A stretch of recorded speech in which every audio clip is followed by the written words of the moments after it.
tam tam tam, je t'entends. Tam tam tam tam, je t'entends.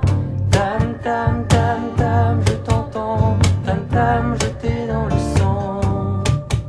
Ça tourne. Salut les humains, bienvenue sur Tam Tam la radio et Tam Tam la TV. Ben oui, bien entendu, puisque Tam Tam la radio a décidé d'ouvrir son format à la vidéo en réalisant des petits rendez-vous pour cette chronique intitulée Le cri du Tam Tam. Alors là, aujourd'hui, j'ai un invité, mais alors un invité de marque, je dirais, parce que, et pas des moindres. Il s'agit de Michel Lidou. Michel Lidou est chroniqueur sur le navire Tam Tam la radio, puisqu'il nous fournit tous les dimanches, nous avons le plaisir d'écouter sa voix si particulière et celle de d'autres conteurs, car Michel Lidou est un conteur et il va nous parler un petit peu de son actualité et surtout se représenter parce que cette fois-ci, vous allez le voir en vidéo. Bonjour Michel. Bonjour Eric. J'allais dire Alain, bonjour Eric, oui. Rebonjour je dirais. Rebonjour, on s'est vu hier. Alors comment vas-tu Michel en ce beau lundi ensoleillé? Ah bon, pas chez moi, tu vois, mais Pas chez moi non plus. c'est la première fois depuis le début de l'année là qu'on a un tout petit peu de crachin. Mais en fait, chez nous, on n'appelle pas ça de la pluie, hein. C'est de l'iode qui tombe. Ah, c'est de l'iode. Ouais, c'est très, très bénéfique pour le teint des Bretonnes et tout ça, tu vois. Ouais. Voilà, pour la peau, pour le moral. Le soleil est dans la tête. Voilà. Il y a aussi un t-shirt qui fait fureur et qui dit qu'en Bretagne, il ne pleut que sur les... Tu connais. Je connais, ben, tu vois, moi ça pousse pas, donc ça pleut pas sur moi. Bon, Michel Lidou, conteur. Ben, quelle aventure depuis, hein, parce que on s'est croisés il y a quelques mois. Tu as rejoint l'équipe de Tam Tam la radio et c'est vrai que tu apportes ben, cette touche de poésie, d'enfance, d'authenticité qui manquait, je ne peux pas dire qu'il manquait à ce média parce que tu es le seul et unique à œuvrer dans ce sens-là dans ce média. Et c'était pour moi une première d'avoir un conteur parmi la team de Tam Tam la radio. Alors, Michel, tu peux te représenter en quelques mots si tu veux bien. Oui, alors bien, alors tu sais, souvent j'ai eu l'occasion de participer à des interviews journalistiques et des choses comme ça. Et quelquefois, on est plusieurs conteurs et des fois, c'est difficile de se présenter soi-même. J'ai envie de dire, bah moi, je raconte des histoires. Voilà, point. Enfin non, je vais quand même pas te faire ça. Je vais te raconter en gros quoi. Qu'est-ce que tu veux savoir? Mon parcours, comment je suis tombé dans la marmite du conte? Oui, voilà, ça c'est parfait. Comment es-tu tombé dans la Voilà. marmite du conte? Oui, voilà. Eh bien, écoute, il faut savoir une chose, c'est que moi, je viens du théâtre. J'ai fait du théâtre pendant 18-19 ans à peu près. Au début, c'était du théâtre amateur et après, je suis passé à un niveau au-dessus. Je suis arrivé au théâtre semi-professionnel. Mais alors, moi, dans le théâtre, il y avait quelque chose qui m'agaçait un petit peu, c'est qu'il fallait suivre à la lettre un texte, à la virgule près, pour respecter un auteur. Et puis aussi, surtout pour les répétitions, il fallait toujours être à l'heure, car si on avait le malheur, c'était très, très strict la troupe que j'avais, mais c'était professionnel aussi, hein. Et si on avait le malheur d'arriver en retard, on te faisait comprendre que tout l'avenir de la pièce pesait sur tes épaules. Tu vois, moi, je trouvais ça lourd et depuis un moment déjà, j'avais envie de changer, j'avais envie de faire Trop, quelque chose. J'avais trop envie de faire quelque chose comme un monologue. J'ai commencé à travailler un monologue de Tchekhov, d'abord, là, qui s'appelle Les méfaits du tabac. Je l'ai produit un petit peu dans des bars, mais là, c'est pareil. Ce qui me manquait, c'était ce lien avec, tu vois, dans le conte, il y a un dialogue, il y a une interactivité. Alors donc, un jour, comme ça, j'ai été invité avec une amie à aller voir un spectacle de son et lumière. Bon, ça fait à peu près 25 ans de ça. Et là, sur ce spectacle, c'était une reconstitution historique. Et il y avait sur la scène un personnage, un acteur, pour moi c'était un acteur, qui était censément un chanteur.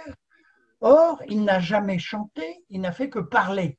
Ce D'accord. personnage avait une barbe longue, longue, longue, longue, longue jusqu'au nombril, tu vois. Il brandissait un violon d'une main et un archet de l'autre, et il s'appelait Patrick Ewen. Et moi, quand j'ai... Patrick Ewen, c'est un breton, cet homme-là. Ah, tout à fait, ouais. Il est assez connu peu par chez nous. Et moi, quand j'ai vu ce personnage, eh bien là, ça a fait tilt dans ma tête, tu vois. Je me suis dit, ça, c'est ça que je veux faire. Et tu Je ne veux l'as pas dire que j'ai fait. eu une illumination. Bah, il serait content, Patrick, s'il m'entendait.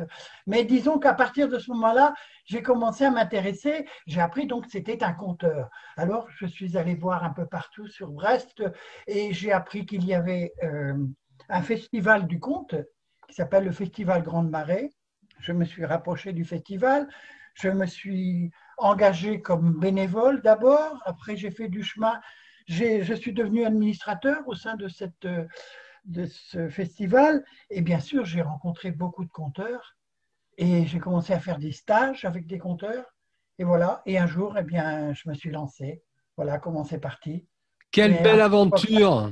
Quelle belle ouais, à cette aventure. époque-là, je ne savais pas où je mettais les pieds. Je me souviens d'avoir demandé des conseils à une conteuse que j'aime beaucoup aussi, qui s'appelle Gigi Bigot. Ceux qui connaissent le conte la connaissent. Elle est de Redon d'ailleurs, tu vois, c'est pas très loin de chez nous. Et elle m'avait dit, avec un clin d'œil, fais gaffe, tu sais pas où les contes vont te mener.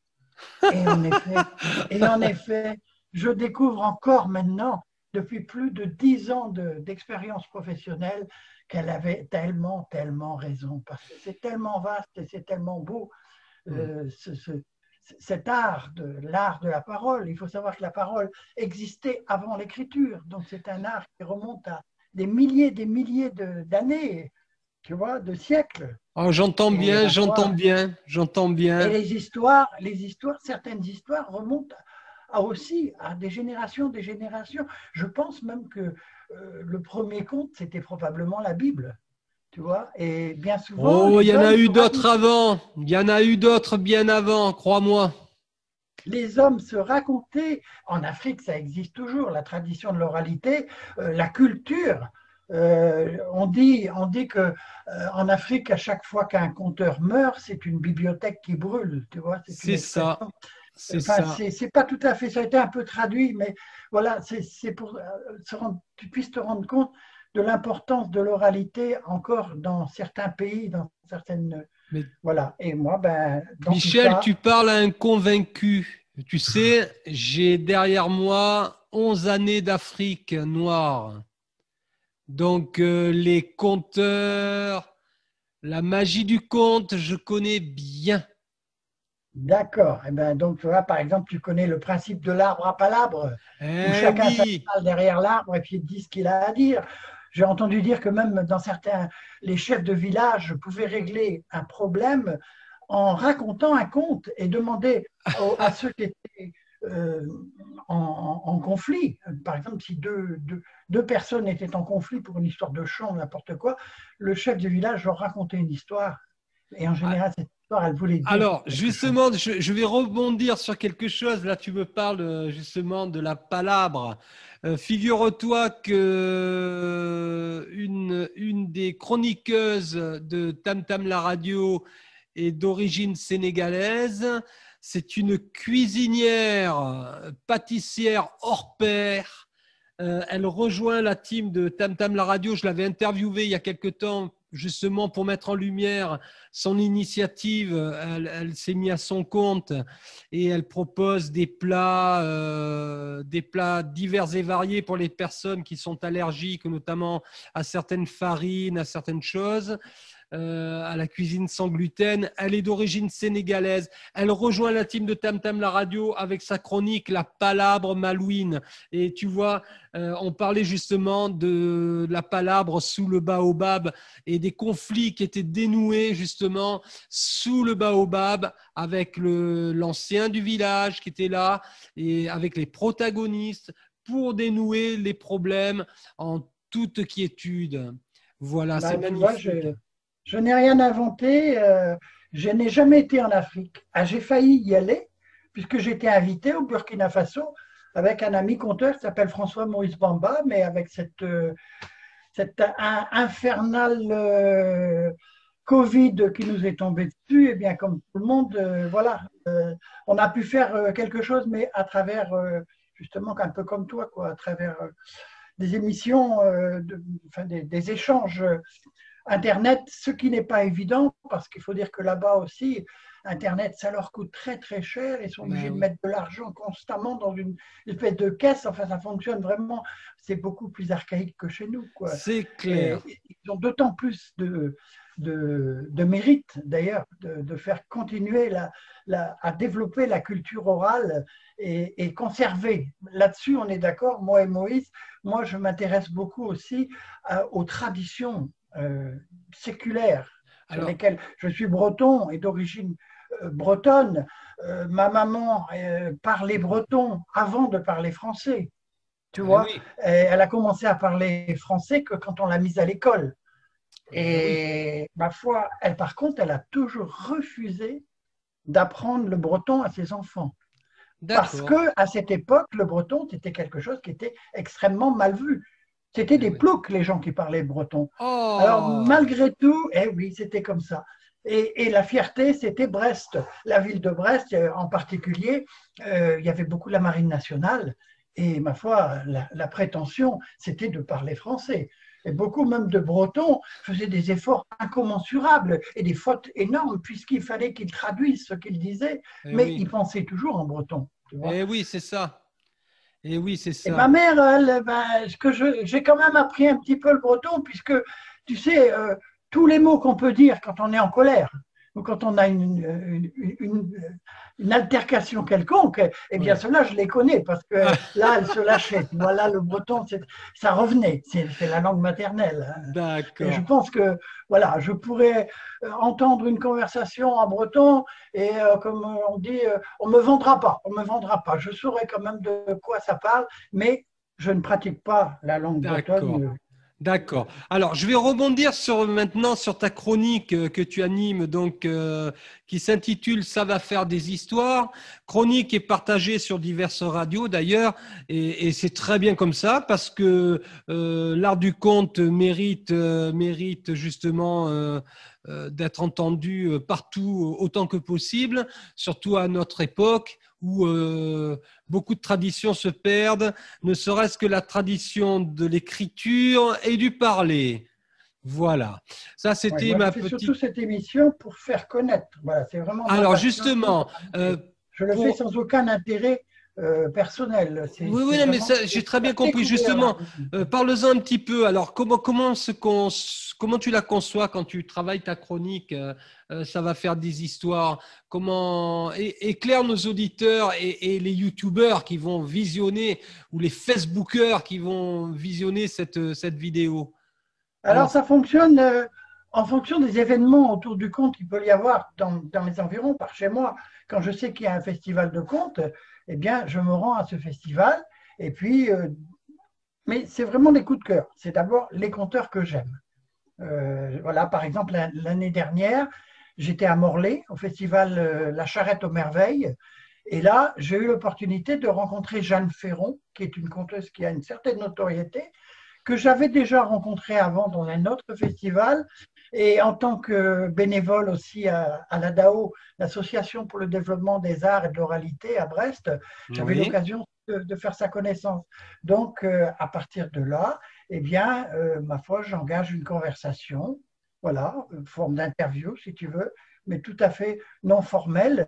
Et puis, en général, ben moi, ce qui m'intéresse, c'est la même chose que ce que je viens de te dire. C'est comment la personne a découvert le conte, comment le conte est arrivé à elle. Et c'est toujours très intéressant de découvrir ça. Et puis, j'en profite pour faire la promotion de ces conteurs pour qui j'ai une grande admiration. ah ben Voilà. ça, c'est le moins qu'on puisse dire. Quelle belle découverte. J'invite vraiment les auditeurs à continuer à te suivre et à découvrir ce que tu fais. C'est pour ça que j'avais envie de revenir vers toi pour ben déjà le plaisir de se revoir et d'échanger. On s'était jamais vu d'ailleurs, ça s'était traité au téléphone et à distance. Là, bah, on a fait un effort, hein, Voilà. l'image. Et on a dit, ben, on va se faire une interview visio et puis c'est parfait. Comme ça, au moins, les gens voient ton visage, voient qui tu es. C'est super. En plus, on a un point commun, toi et moi, même plusieurs.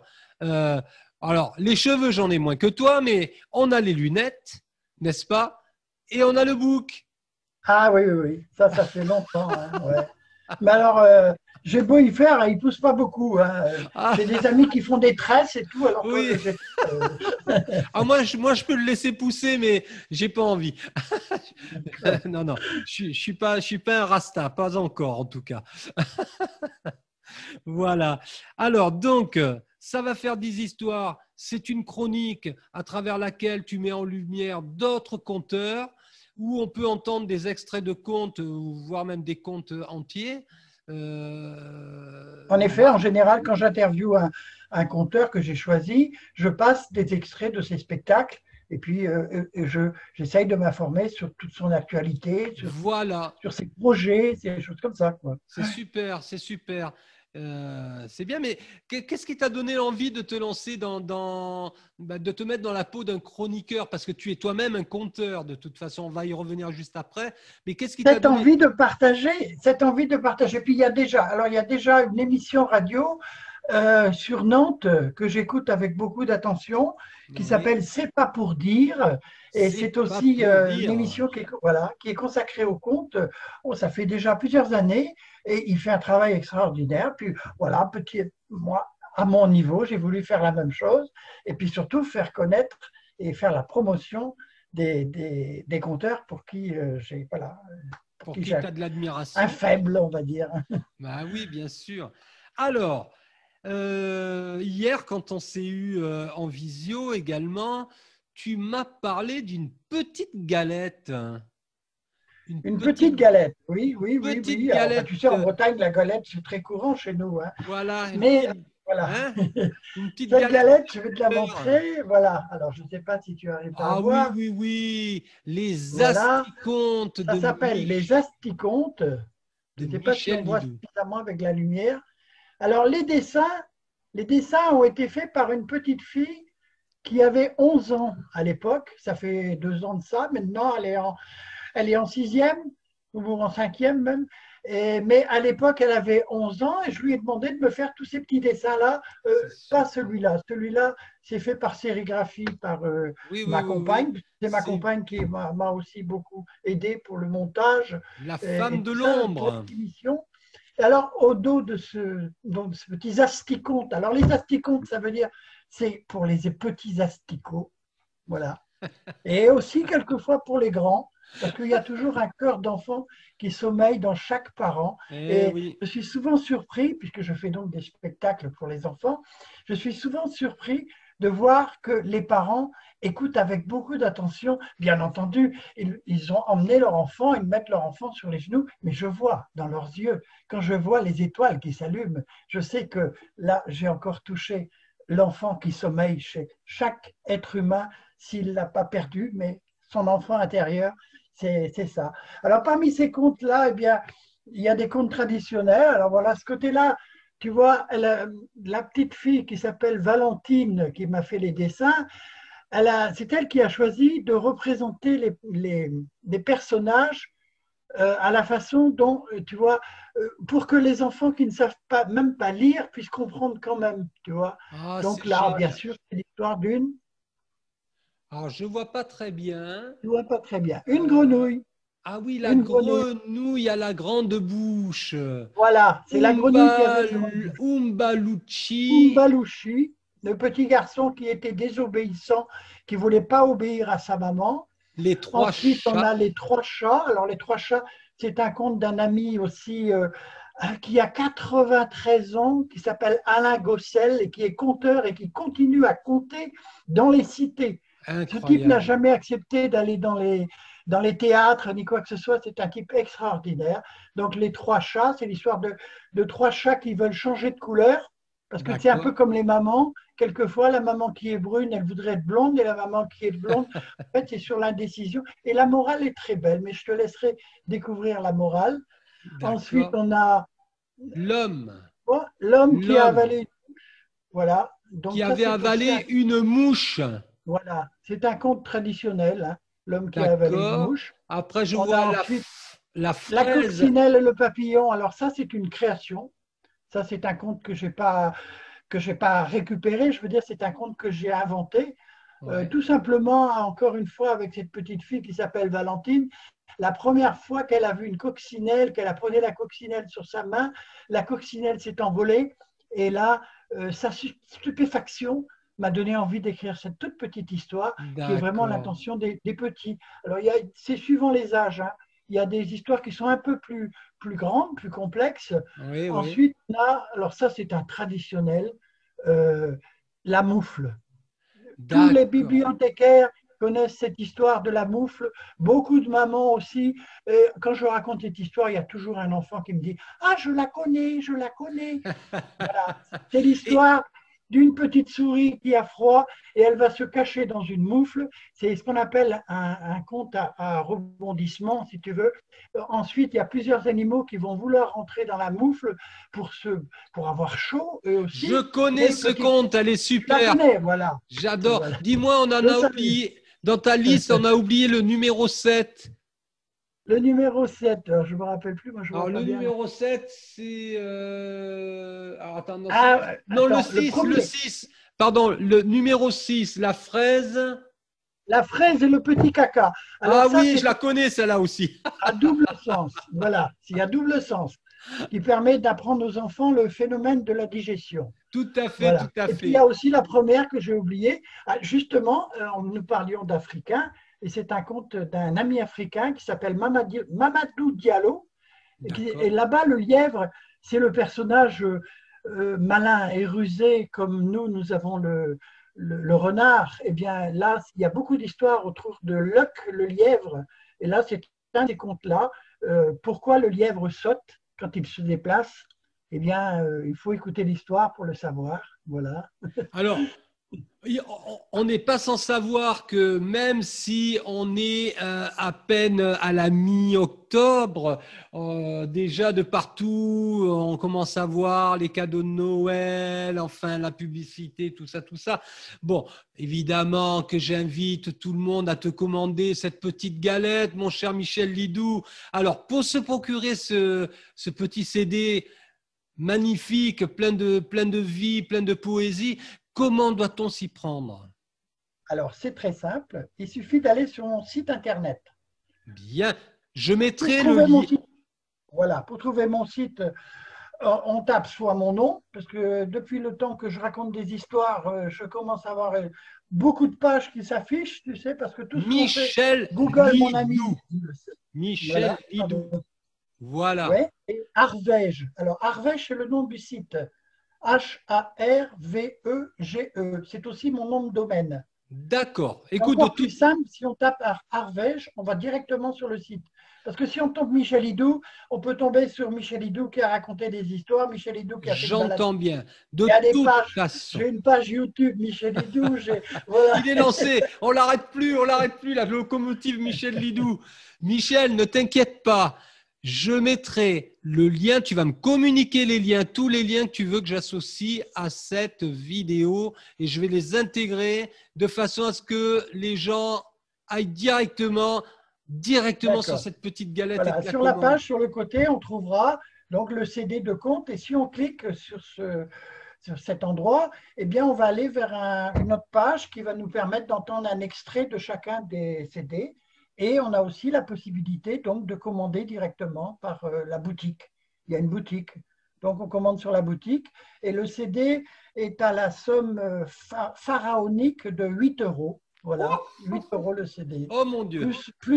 Plus si vous habitez à l'outre-mer, eh bien, il y aura le coût du port à rajouter, mais autrement, le CD est à 8 euros. Voilà. D'accord. Alors justement, moi j'ai une proposition à te faire et ma proposition est très simple.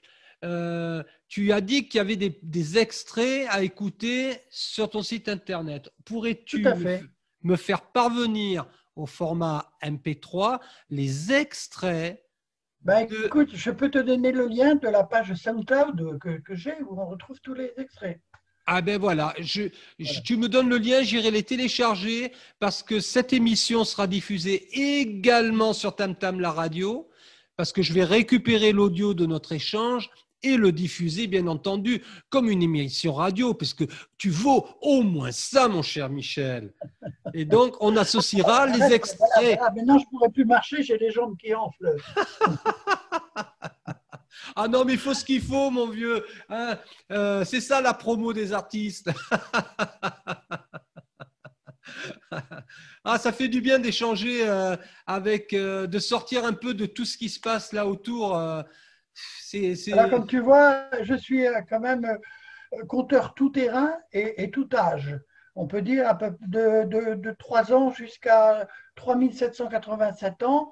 Il y en aura pour tous les âges. J'ai différents formats de spectacles aussi, hein, suivant les demandes. Hein. J'ai des spectacles de contes bretons, j'ai un spectacle de contes islandais, Ah oui, parce qu'il se trouve que, voilà, il se trouve que j'ai jamais été en Islande, mais il y a près de chez moi un grand centre océanologique et tous les ans, ce centre a la particularité, Océanopolis, je ne sais pas si ça vous dit quelque chose, à Océanopolis, ce centre-là, tous les ans, à l'époque des vacances scolaires de Noël, eh bien, il y a une thématique. Et cette année-là, ils m'ont contacté pour me demander si je connaissais des contes islandais. Alors d'accord. moi, j'ai fait oui, oui. En fait, non.